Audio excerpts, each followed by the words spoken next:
gentlemen, this is Councilman Khalid, City of South Fulton. I'm here with Willie Miller of Miller City Farms. We're going to show you how you can grow food in your own backyard. We don't know if we're headed to a lockdown. It might be 2 weeks, might be 6 weeks. So in case you run out of food, you should definitely be stocking up, but we're going to show you how to grow enough for 4 people in a 4x4 wood box. Only costs about $50. So we're going to show you how you make all these purchases. I'm going to break it down because I'm going to tell you, you don't have to have a super green thumb. I don't really grow food, I just eat food. So that's why I have Willie here. He's going to really break down everything we need so that we can do this right. We're going to walk you through this Lowe's right here. You can go to a Lowe's, you can go to a Home Depot, you can go to a Walmart, you can go to a Pikes. You may even be able to find some of these things that you need at like a Whole Foods. So don't be intimidated by I've never grown my own food. Right. I ain't never grown my own food, but we're going to learn how to do it today. So all you need is 2 pieces of wood that we're going to cut into 4, and then we're going to build a box with that. So talk to us about the kind of wood that we need.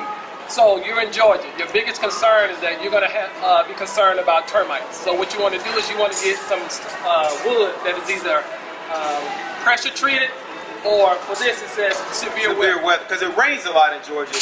So you want something that, you know, if it's raining and soggy and it gets wet, it's not going to rot, right? Correct. So this wood is 2x6x8. 2 inches is the first number tells you how wide the wood is. That's your width, that's your 2.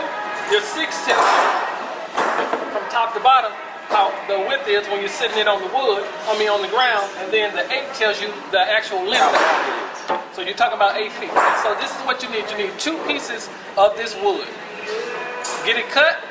You have your 4 to make the box with, and that's all you need. And so I see some of y'all already like get it cut. I don't have no saws and stuff at home. If you're at a Lowe's or a Home Depot, they can cut it for you right here in the store. Right. No excuses. We're gonna nail some stuff together. It's so simple. This is not anything you need a degree in farming or engineering or anybody can do this. So we're gonna show you all the steps.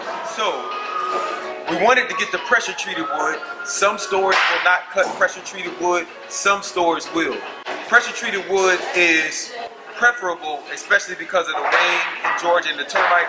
But if you have to get this, if this is all they will cut, you can just get some unpressured wood. How long will this last? Unpressured treated wood will last for at least 2 years. So 2 years. You get at least 2 seasons.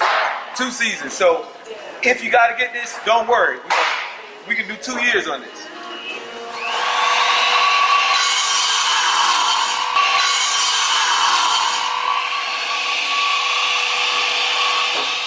For our box.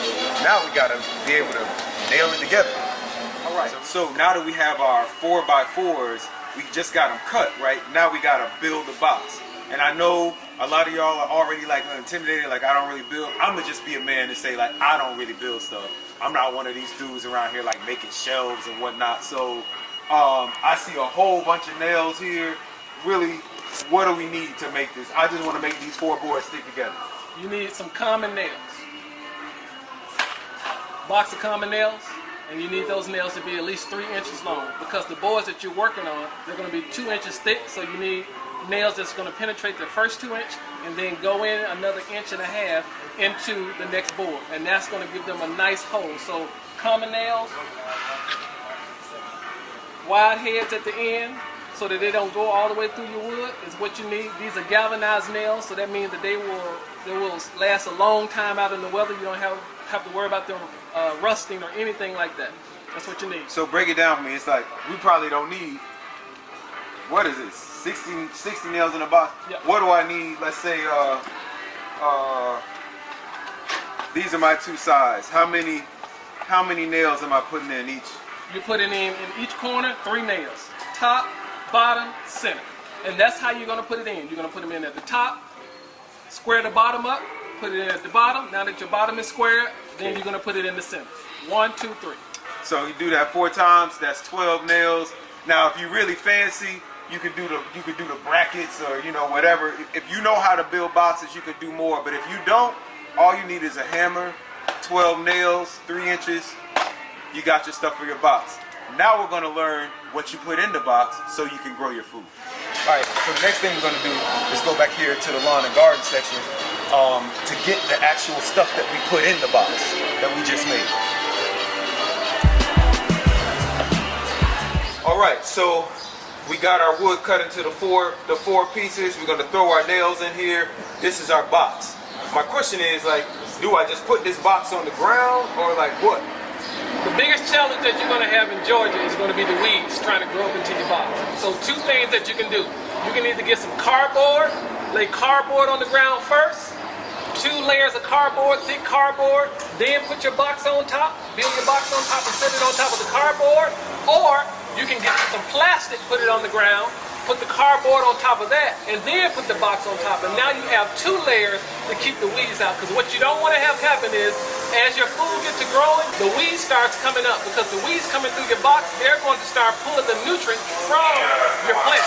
So that's what you want to do to keep the weeds down. If you can do that, you're good. Is it preferable to do the plastic? Is it preferable to do the plastic and then the cardboard, or the 2 layers of cardboard? Which one is better? I would use the plastic, then the cardboard. And so can you just like, can I just cut up like a trash bag in my house and then like go to, you know, behind any restaurant or store, they have these like cardboard dumpsters, and we just grab some cardboard out of there, put it in the ground. So you want to do that before you put any of your dirt in the box? That is correct. All right. We're going to talk about what goes in the box. So tell us, Farmer Willie, what goes in the box? Well, you want to use some compost. You're going to need some medium to mix with your compost, which would be your peat moss, and then you're going to use your fertilizer. So the very first thing you're going to do is you're going to come over here and you're going to get you some compost.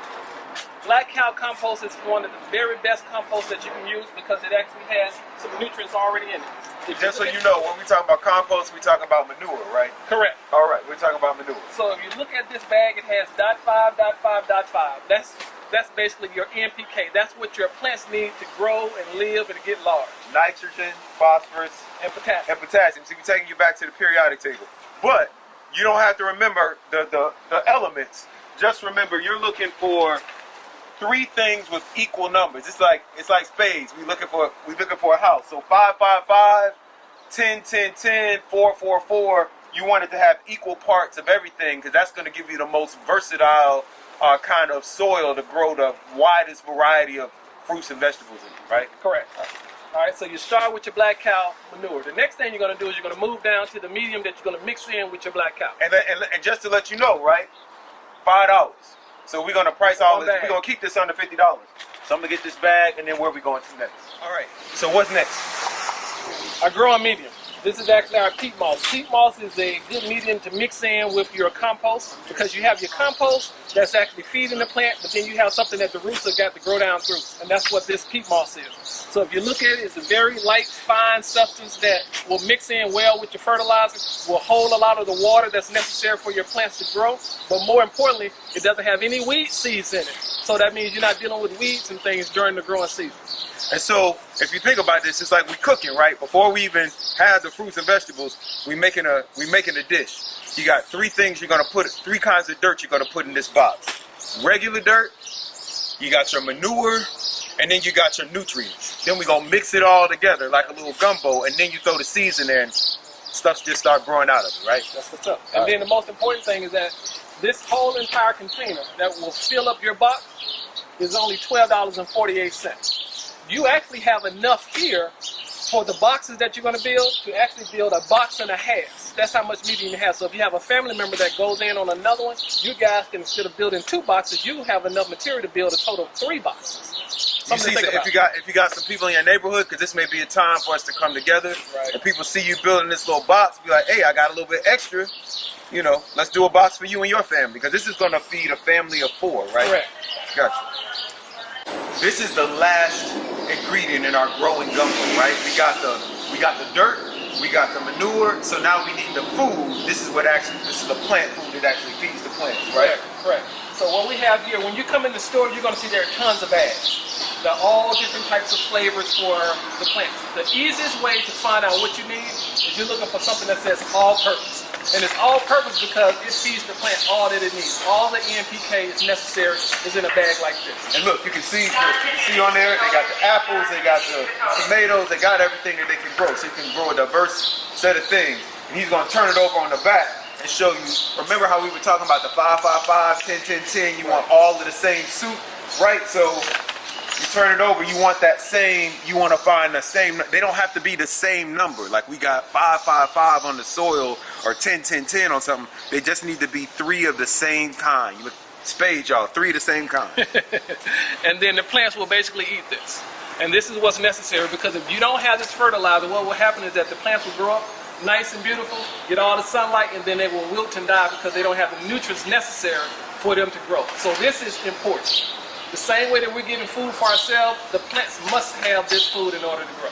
So we're gonna put the dirt in there, the peat moss. We're gonna put the cow stuff, the manure in there. We put this in there. We mix it all up together. Can you mix it with your hands? You need a special tool. Your hands. The box is going to be small enough that you can get down and reach in with your hands. It's not too much dirt. You can reach and turn it over. No problem. If you're finicky, you can put on gloves. But I mean, we do it around the farm with our bare hands. All right. And all of this bag is $10.48. The most important thing about this bag will last you the entire season. So you're only using teaspoons of this product at a time. It has the recipe on the back in terms of how much you use per plant. So this could actually be split between 2 or maybe even 3 families if you have boxes, because you can use this tablespoons at a time. And then, like you see, it's all-purpose. This is organic, right? So you get a little bag for $10.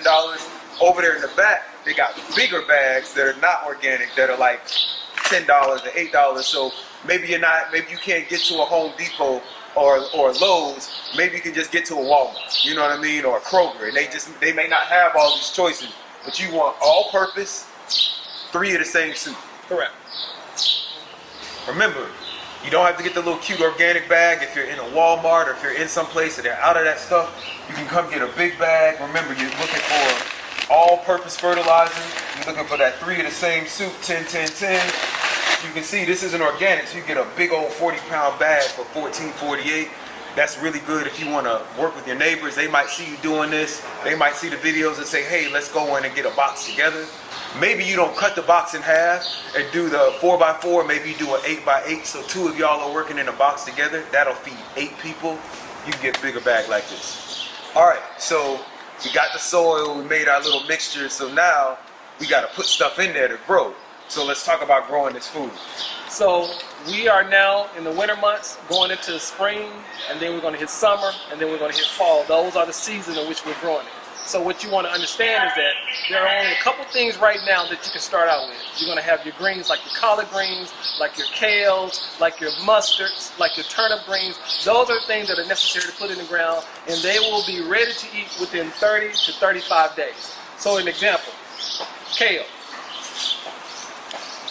There are different types of kales that you can use. It's not just one variety, there are multiple varieties of kale. Then you have your mixed greens, your mucilage. Then you have your mustard greens. So I like to mix it together. I like my kale and my mustard and my turnips mixed together. Some people don't like that, that's too bitter. Y'all people that put sugar in your greens, I don't even understand that, but you know, however you do it, you can do any of these greens up. And these are, by the way, these are like $1 a piece, like 97 cents, right? So most of the stores you go in that sell seeds, they're going to have conventional seed, which means that those are some that they might use chemicals to grow the seeds. And then you're going to have some that are organic, which means that they would not use chemicals in order to grow the seeds. If you're concerned about health, I would advise you to actually pick up the organic seeds. Because that's where you're going to need to find the most nutrients is in an organic seed. Winter going into spring, we're doing our greens. Correct. All right, so we don't know how long we might be locked down. Let's say it goes into the summertime. What can we do next after the greens? So after the greens, the things you're going to want to have would be things like your squashes, your things like your okra, your things like your beans. For example, when you plant a okra plant, for example, it is actually going to grow tall. So then you have something that's growing vertical, you plant something that's on the ground that's going to run around that, like your pole beans, your wonder beans. Khalid has an example of those 2 beans. Got the green beans here. They're called kidney beans, and they're not called kidney beans. They're called Kentucky wonder beans. But here's the thing. If you're in the store, if you're not sure, if you're back here in the summertime, we're going to have more videos at youtube.com/Khalid Cares. I'm going to show you what I'm growing, but you want to ask for, you call these pole beans or running beans. Correct. Because there's a lot of different kind of beans up here. So you just find somebody, pull them in the store and be like, hey, I'm looking for pole beans or running beans. And they'll tell you the kind of beans. Those are basically beans that will grow up along with these as they're growing up. So you can grow two things at one time. You can have a little variety in your diet. Right. Now, one of the things you'll also see on the back of the packet of each bean, you're going to see things like how much sun it needs, what days you need to, like how many days you need for it to grow, for it to come up. So we're trying to find things that are like 30 to 60 days. If you're in the house for 60 days and that stuff runs out, right when that stuff runs out, you're going to have your okra, or you're going to have your collard greens and your mustard greens coming up. So you're always going to have food. So let's talk about pest management. You grow all of these great things, you're looking forward to it. Also, the pests in the neighborhoods that are going to attack it. So one of the things you're going to do is what's called companion planting, which is where you grow fruits and vegetables, and then you have flowers that grow with them that actually repel many of the pests. One of the best things in the world is something called marigolds. Marigolds are great plants. It takes about 50 to 60 days for them to mature, but you can use them to repel most of the pests that are going to come and try to attack your produce. Pests, they don't like the smell of it. So what it's doing is actually warding them off from the smell, because it's going to bring all of your bees, which is going to help with your pollination, which helps things grow.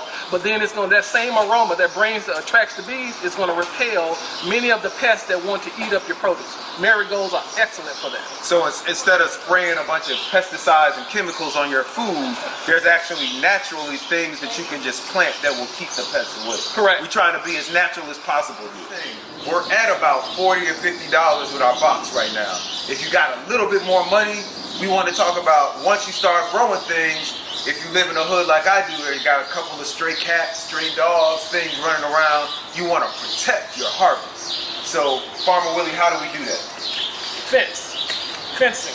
And there's different type of fencing. So you have your wire fencing, and then you have what is your reinforced plastic fencing. This is ideal because if you're female and you're pulling them together, you don't have to worry about it sticking you on with the sharp ends. You can just cut it with your regular shears or scissors at home, and then it's all good. Essentially, what you're building is a square box, and you're going to run this wire around, this mesh around that square box. That's going to keep all of the cats out. That's going to keep all of the dogs out. And if at some point you start having problems with birds that are coming in the top, you can basically lay this over the top also, and now you have a secure container to keep everything out that might try to get access to your produce. Now this is like the most expensive thing that we're going to buy for this box today.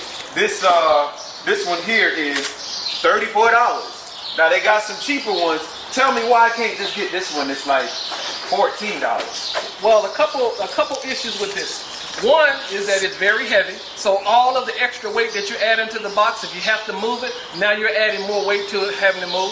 The other thing is that the little slits in between, the openings are large enough that mice can get inside. So if you're talking about rodents, this would not keep all of the rodents out. And the other thing is that it's not very tall. So if you had plants that were growing up taller, you want a container to go up as high as it possibly can, which means that you would end up having to double this up, and you may run out of material trying to do that. So you want to just go ahead and get you something a little bit taller, plastic that's easier to cut. You think your box is going to be a little bit off the ground, so now you up to here. It's going to be a couple things that's still going to try and hop over. You're going to have to watch your harvest, right? What time of day is there, like a certain, like early in the morning or late at night? When are my fruits and vegetables maybe most at risk of critters or whatever? Hey, the freaks come out at night, so that's the same thing when you're talking about with all of the predators that's going to come after your harvest. It's going to be at dusk on over into the dark. So if you want to have something, keep them secure, it's going to be mostly during the nighttime. All right, so we're going to grab one of these.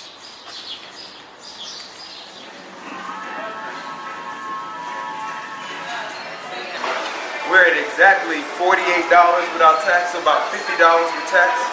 I told you if you want to ball out and get your chicken wire, you can add that on, so I'm going to do that.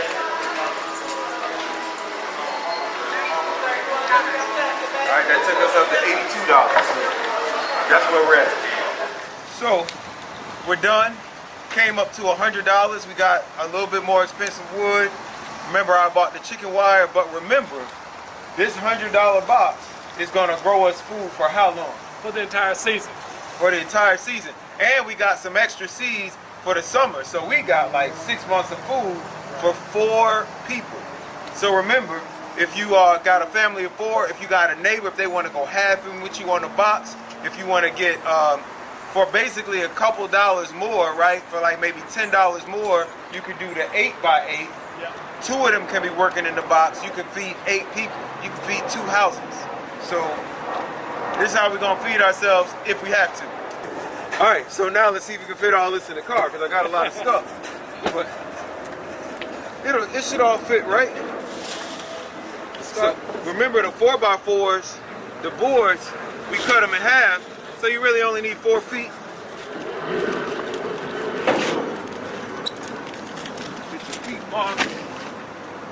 Got our nutrients. Look at that. Don't need no big old truck. Don't need a whole bunch of tools. Anybody can do this.